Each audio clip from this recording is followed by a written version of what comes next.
glad you're here. I wasn't sure whether anybody would show up tonight in particular because they would watch it on the video. And then I thought, boy, I really want to make the video have to work. So I'm going to talk tonight, first of all, most of what I'm going to talk about, it really comes from the work of Andrew Volinsky and John Tobin. And Andrew Volinsky and John were two of the first lawyers in the early 90s to take the Claremont lawsuit on pro bono, along with what subsequently became a group of about 15 lawyers. And they then had a series of lawsuits with the state, which took quite some time, and various pushbacks and difficulties. But those lawsuits did eventually result in the Supreme Court saying there is a constitutional requirement for the state to provide an education that is adequately funded for everybody, and that we figure out that adequate cost that will do that, and that it should have funds that are raised by taxes that are uniform across the state, and that there be a system of accountability. And they accomplished that, by 1996, 1997, and they are now out doing talks in public all around the state because it's almost 20 years later and not much has happened. The legislature has managed to not do very much in the direction that those constitutional responsibilities would suggest that they would do. So they have been thinking about, is it worth bringing another lawsuit against the state? And instead they thought, we're going to get out into the communities and talk to people. Because we would like people to understand, as well as possible, certain basic principles that were brought out in that lawsuit, so that they can become more active, so that we can become more active in pushing legislators, whether they're Republican, Democrat, Independent, doesn't matter what, pushing them to be paying attention to this in a different way, because citizens are demanding it. And hopefully this time around, it would be citizens both from towns that are less wealthy and towns that are more wealthy. And that would be an important change. But in any case, most of what I'm talking about comes from the two of them, and I'm really indebted. John is somebody I respect. Andy's been a long time personal friend. I feel really lucky for that relationship and have learned a lot from him. And on the sheet is a website where you can go on YouTube and you can see a good video of one of the talks.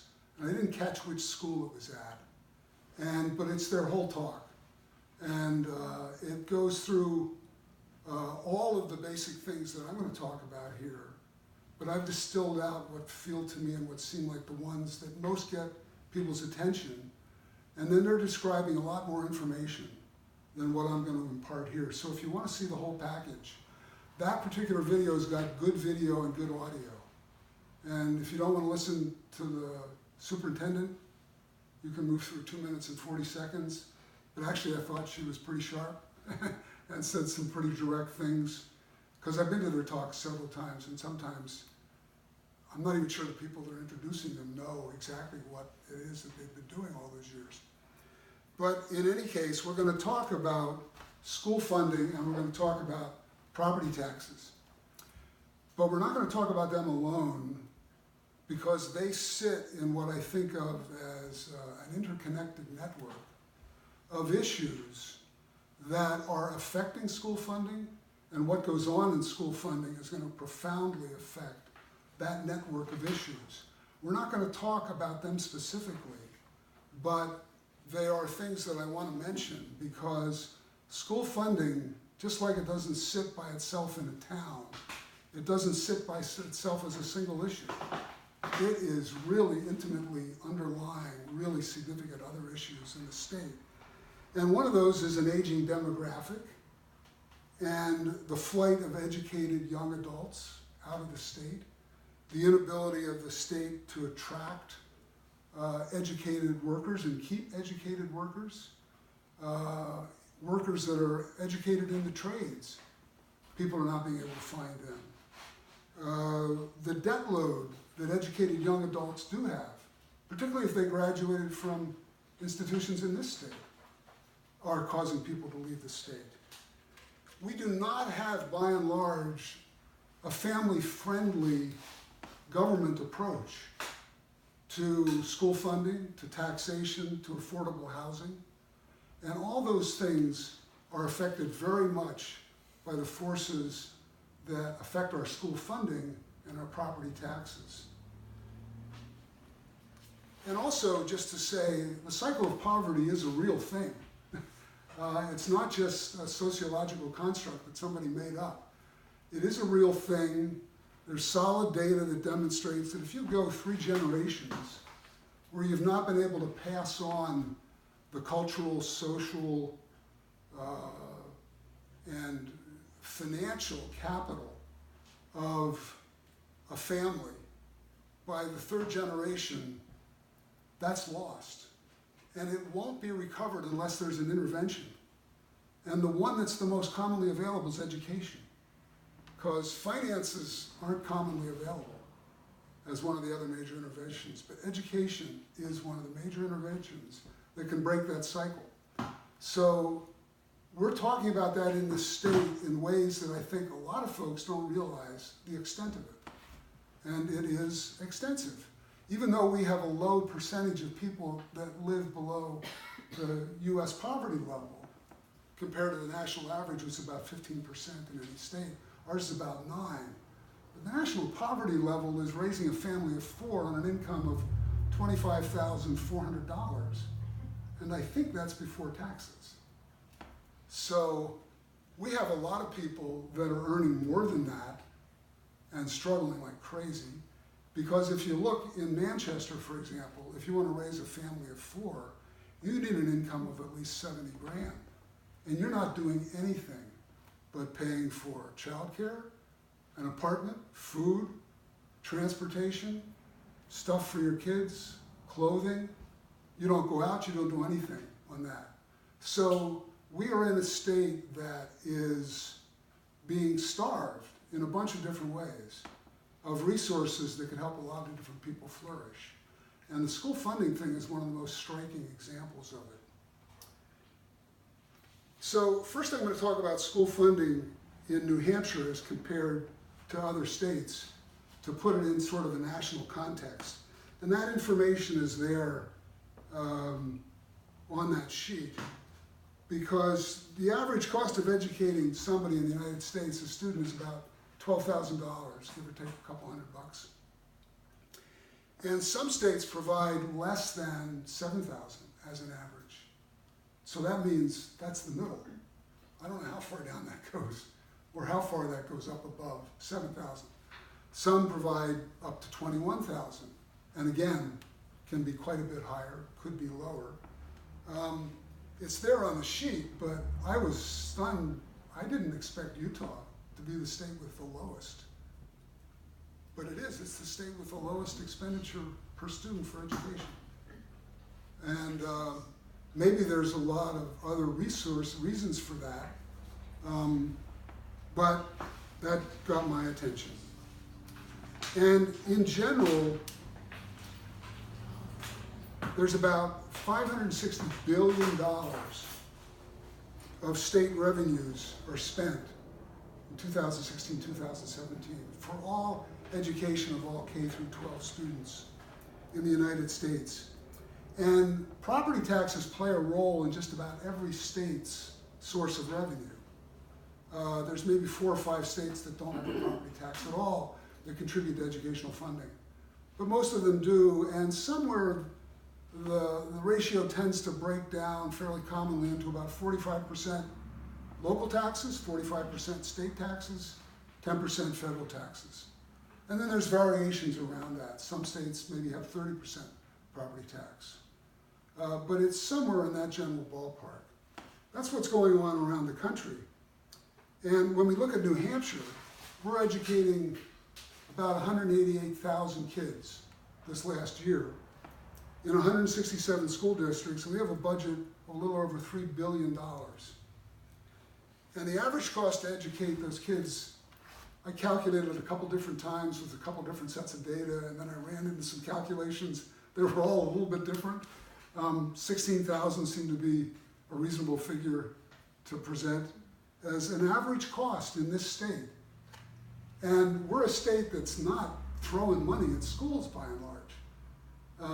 We do certainly have towns that are, and it's instructive to note that that average cost, 77% of the kids in the state are being educated at that average cost or less, which gives you some idea of how much money that other 23% is spending in order to have the average be at 77% and below.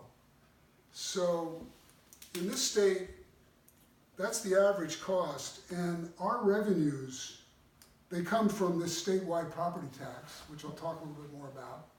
That's called SWEPT, and that's set at $363 million. We'll talk a little bit more about why that verb is correct. It's set at that. And that makes up about 12%. And then you can see on the sheet of paper, you don't have to go through each one of them and speak them except maybe for the video. The local property taxes, $1.86 billion, contributed almost 72% of our school funding. Local property taxes. It's the highest in the nation. Nobody comes close to that. State aid funds, which have to do with impoverished students, people who have English as a second language, particular accommodations and disabilities. That's another $644 million, that's 21% of the total funding. There's federal funds that come in, $174 million, but I wonder why it's only 5.6%. Why aren't we closer to 10%? And I wonder what some of the dynamics are, I don't know. But that's certainly one of those things I'd like to know more about. And then there's something called other, I don't know what makes that up, but that's $55 million. And that makes up that total $3.1 billion, with 72% of it coming from local property taxes. And it's interesting to note, because some people had asked, what about the lottery? And there's the numbers about the lottery. It brought in revenues of $304 million. It paid out $228. I hope most of that was in payments. It left $76 million, which is 2.5% of the total cost of educating kids last year. So for whatever it's touted to be, I think we either ought to make it harder to win, or reduce the amount people win, or do something different. I'm not sure what. So, like I said, New Hampshire relies on property taxes more than anybody else. And one of the things to be said about that statewide education property tax is it's a tax that was originally set up, and it had a fixed rate of 6.5% about in 2001, and 4.9% in 2003. And because of continued pressure from towns that had more wealth, if they spent a tax rate of that, they were spending money on a tax rate that was higher than what they had to spend to afford their more expensive schools in their towns. And they'd been agitating since the mid-90s to keep anything like that from happening. And they successfully did keep it from happening. So that towns that did have more wealth made sure, through the legislature primarily, that nothing passed that would have allowed some of that wealth to go into a public kitty of any sort to be distributed, which seems to me, by the language of the Constitution, totally reasonable of what the Supreme Court expected to happen. So that $363 million is that way, and it was set that way in 2005, and it's not meant to change, because they know at that amount, no town will have a state property tax, which is more than what they're paying for their local property tax. So no town will be having to face the possibility of having to give money into a public kitty, and the legislature won't have to deal with it. At least that's how I understand. That's how that figure was arrived at. And it's been in place since 2005, and it's worked. There hasn't been any need but it hasn't been set by anything that's had to do with our educational needs. So we've broken down the way school funding has come, and we've taken a look at that lottery. We've also taken a look at the 72% and how that really is more than any other state. And when you look at property taxes and the idea of public schooling in this country, it started in Massachusetts in the mid-1600s, and they passed the first property tax for public education in like 1647. And it makes sense because that's what most people had that had any value, was their property. Connecticut followed suit in 1650. And so property taxes do play an important role in anybody's state funding of their education. Historically, that was because it tended to be a pretty stable source of revenue. There wasn't a big fluctuation in property values. Boy, that isn't the truth anymore. So that's gone out the window, making property taxes more vulnerable. Also, when you think about it, in a more vulnerable time, if costs are going up and down, it's not like I can go out and earn more house, to pay for the increased costs. I can't get a third job and earn more home. I've got a home, and it is what it is. I also can't take a chunk of it and give it to the state government and here say, sell this on the free market of house chunks, and that'll cover my tax bill. So you end up with what had once been a pretty reasonable source of some of the income becoming very unrealistic in a lot of cases, and even more unrealistic when we depend on it. And what that means is that anybody on a fixed income is really at risk. And they're particularly at risk in this state. And they're at risk for losing their home. They're at risk for having to live in marginal conditions, not be able to maintain the home. And most of those people that are now on pensions, those are people that have been our teachers, our policemen, our firemen, the people that have run our towns, the people that have taken care and made most of the stuff happen that has created the state up until now. And now they're in this vice. And it's kind of like the way things tend to happen when somebody goes off to war and everybody says, we're going to treat our veterans right when they come home. And it never quite happens. And this is sort of a local variation of that at a statewide level. So I wanted to get into then looking at how do we understand and realize what this property tax process does, because it's pretty obvious that we're all dependent 70% on property tax of our town, and I live in a wealthy town, I'm going to have a lot more possibility of raising money to educate my kids than if I live in a less wealthy town. And most of what this is about today is visualizing that and putting it in pretty clear terms that really are pretty striking. But first I'll just go through a mathematical, very simple thing to talk about what's called equalized valuation per pupil. And that's a very straightforward idea, and that is if you take a town and you take all of their property value in that town and you divide it by the number of students they're going to educate, you get the equalized value that's available to be taxed to educate each kid. And you can see there, if you live in a poorer town, you don't have as much you're going to be able to tax. And so, as just a simple example of this, to put it out mathematically, if we've got town A, and they've got a total property value of $5 million, and they're going to educate 10 kids, and they're going to try to educate them at what would be pretty close to average, $15,000 a year, well, they have $500,000 of property value for each one of those kids to tax to come up with that $15,000. So town A has got to tax it at $30 per thousand to come up with that $15,000. So let's just stop a moment and see whether that is making sense and seems clear. Or do we need to talk about it a little bit more? Because that is the essence of it. And that's what they actually do. This is how it actually works. Yeah, this is how it actually works, and I'll show you what that means in relation to the towns in the state. But the way you can compare one town to another is by figuring out this figure. And that's really the property tax value that's available for each student to tax, to come up with the amount you want. And depending upon how much you got here, you've got to adjust your tax rate. So if you're town B and you've got $15 million of property tax value, and you're going to do 10 pupils, you've got $1.5 million of property value that you can tax. And you have to tax that at $10 per thousand to come up with the same 15 grand.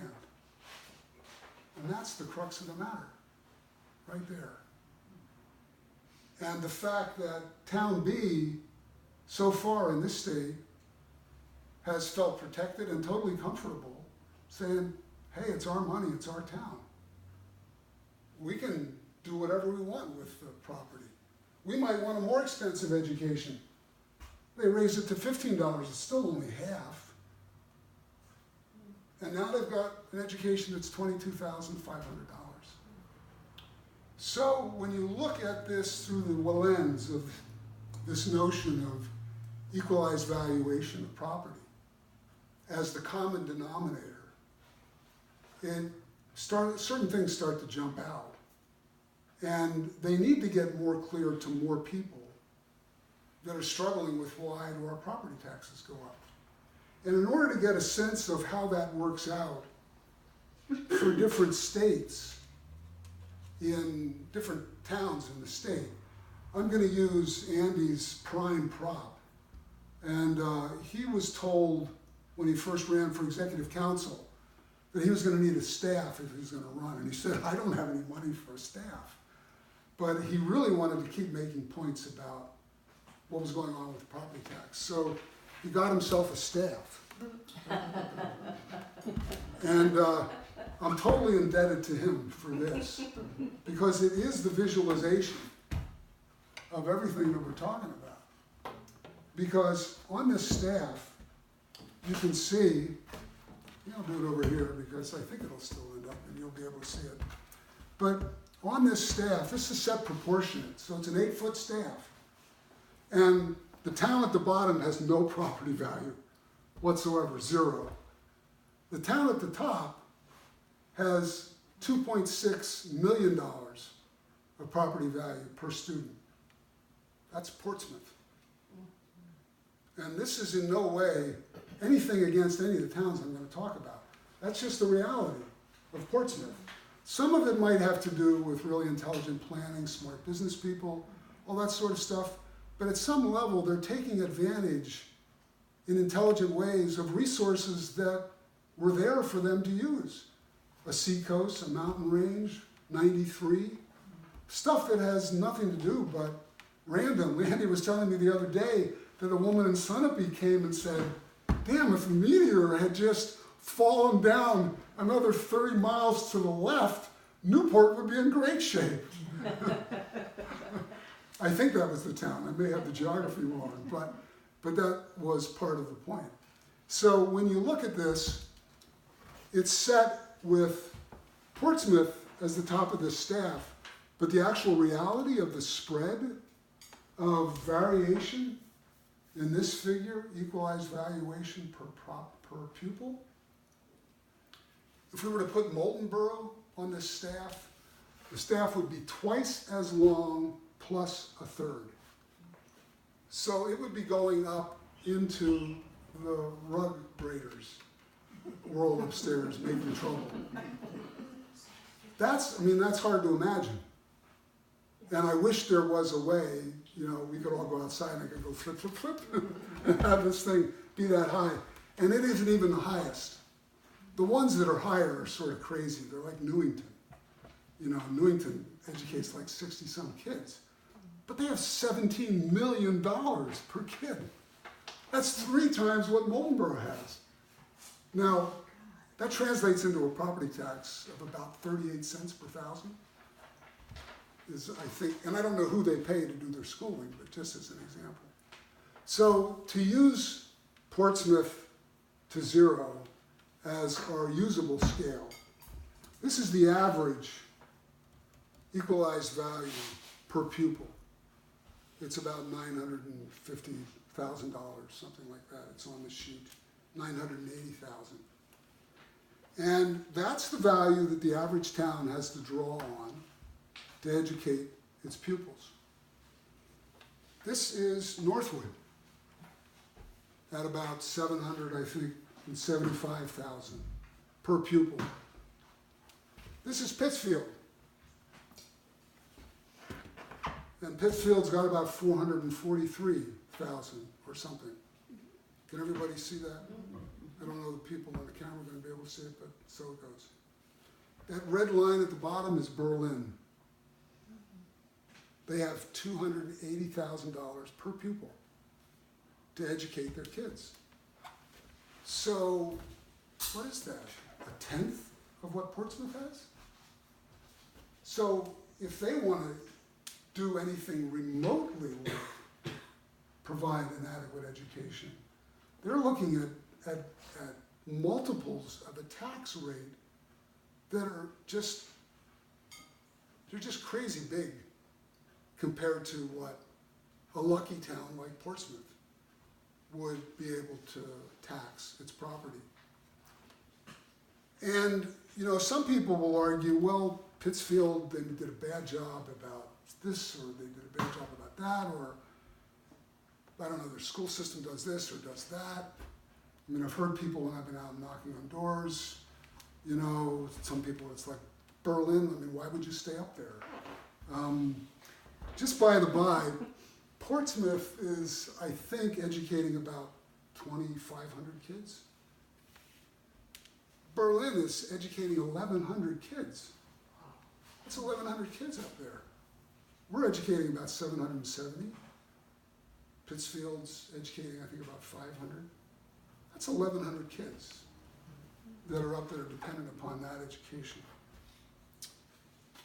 So that's the first thing to try to have sink in and to hold on to and to keep visually in mind. And, you know, I put it up on here too, just not exactly, but just so those numbers were out in front of us the whole time, because I get them mixed up sometimes. But this isn't as proportionate as the staff. The staff is proportionate. It's worked out to the, I don't know, the quarter of an inch, something like that. But in any case, this is the problem we have, that somehow Portsmouth can educate 2,100 students, and they can spend 3 times,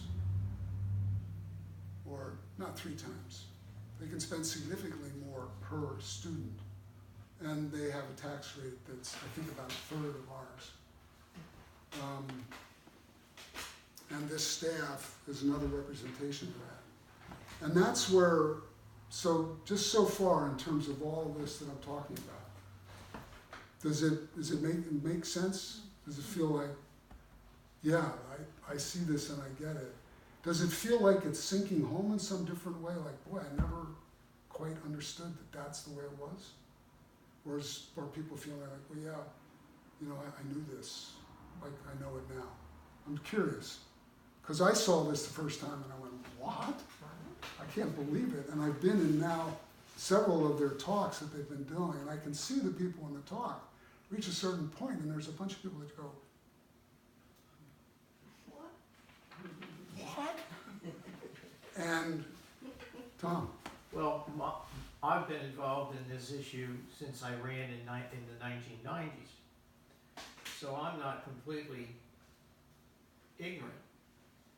But for me to have the numbers to go with the concepts, I mean, you can say to people, property-rich towns have more money to spend on their kids than property-poor towns.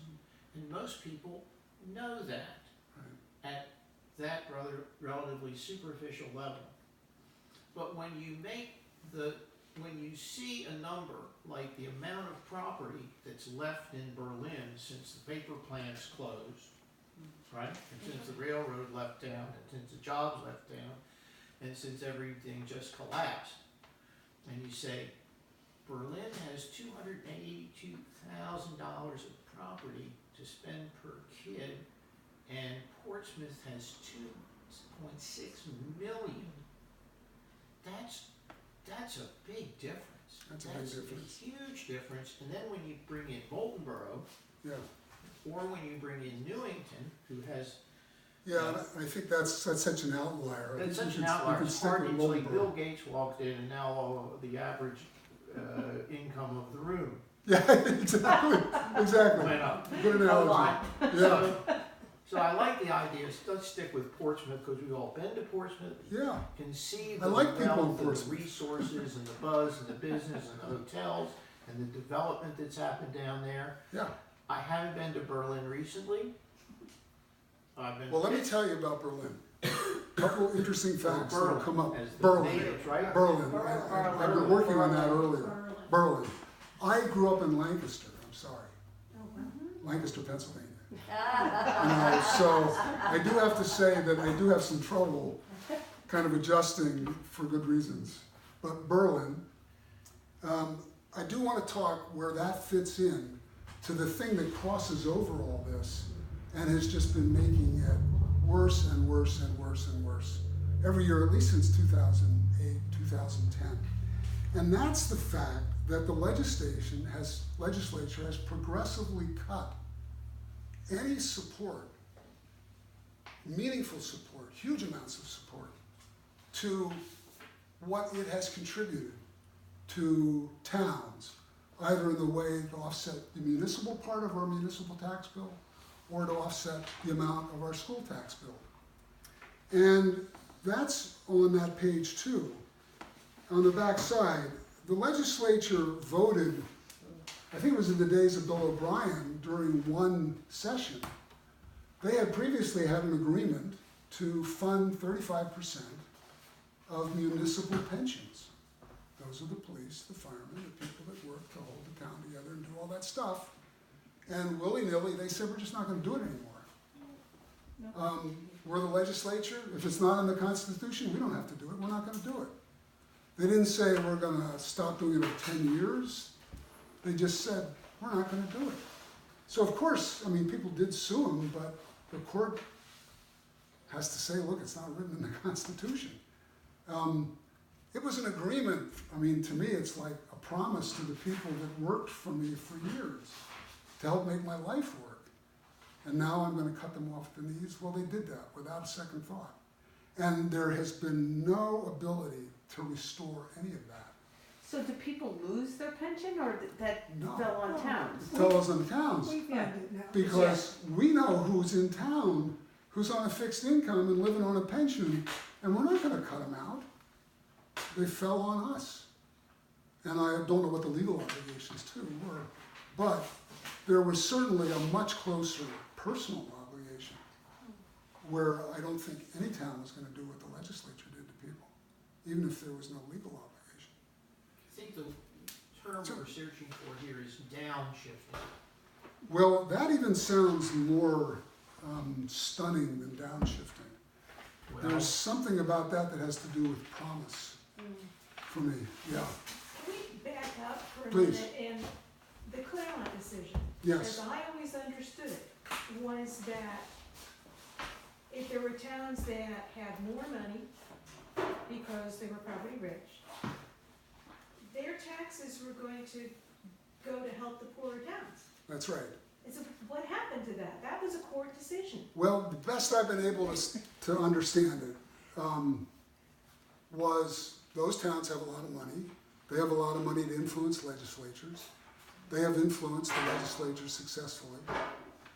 Ever since those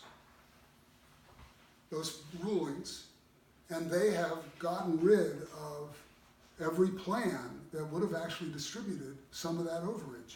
Who's they? Well, whoever the folks are that are in those towns that want it to be that way, historically. I don't know who they are. But if it's a court ruling, how can people in a town say? Because the legislature really decides whether it's going to listen to the court, and all you can do is continue to sue them. The people, one And of the the guys amount, who just to was say the amount spent on suits, where the state has fought suits brought against it, well, I asked Andy and John, they had no idea what it was, but it's a big amount of money. Because people have been trying to sue them for a long time since these rulings. So take a legislator like Jeb Bradley. You know his name? Yeah. Look it up. Look, Jeb Bradley is a senator, long-serving senator from Wolfboro. Wolfboro is a wealthy town. Yep. The people in Wolfboro did not want to become donor towns. They wanted to only pay for the education of kids in Wolfboro. So the mentality, if I'm jumping on your lines, I'm sorry, but the mentality is we educate our kids locally. We have a local school board, it sets the budget, that's how we do things, and we don't want anybody taking our money, us rich town's money, to educate the kid in the next town over, because she doesn't live in Wolfboro. We do not have a mentality in this state that says our obligation as a state is to educate the children of the state. We have a mentality in the state that is, we educate our kids, and part of it is this mantra about local control.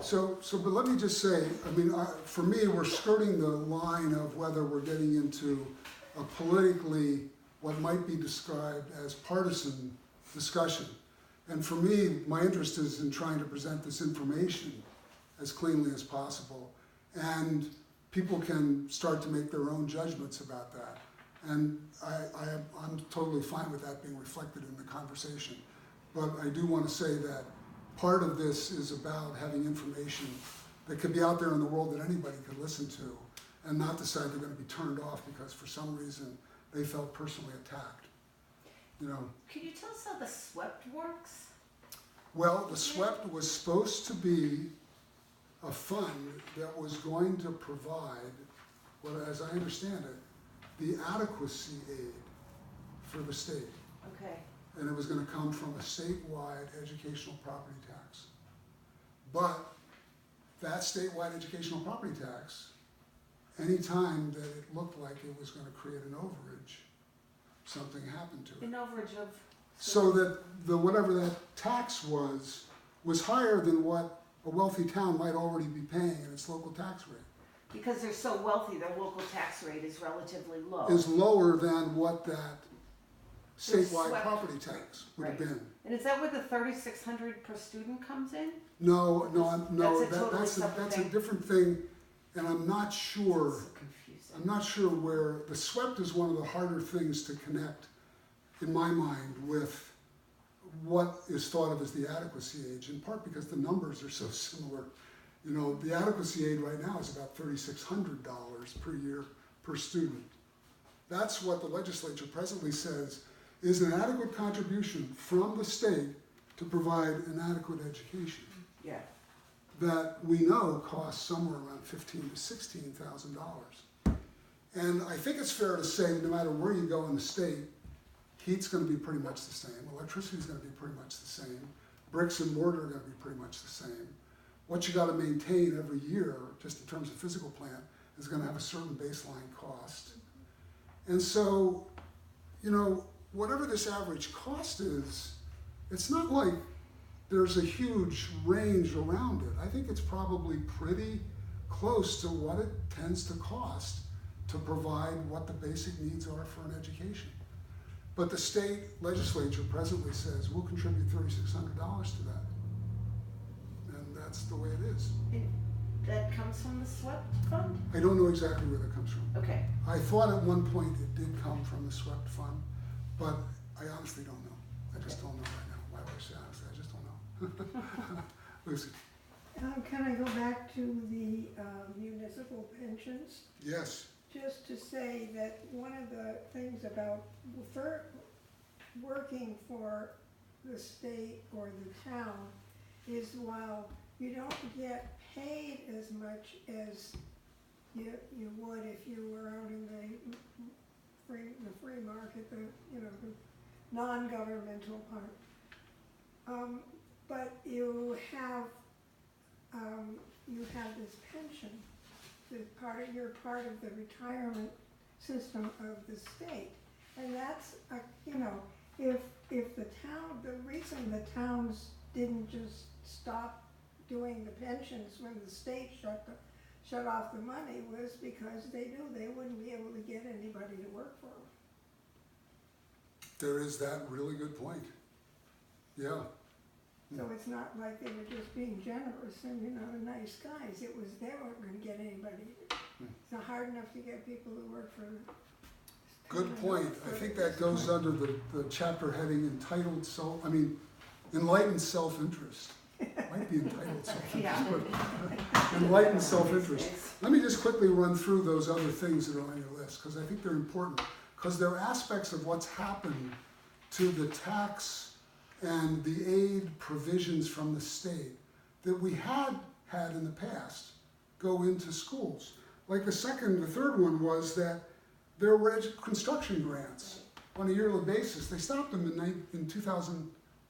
I didn't know that. In that year, it was $52 million. And there were several school systems looking at a cooperative school where they might have disparate middle schools but build a common high school. And they would have aid to be able to do that, and there would be those new high schools. All that stuff stopped, and that has never returned. Now, given the way construction costs has changed, if that had kept going, in 2018, I'm sure that figure would be much bigger.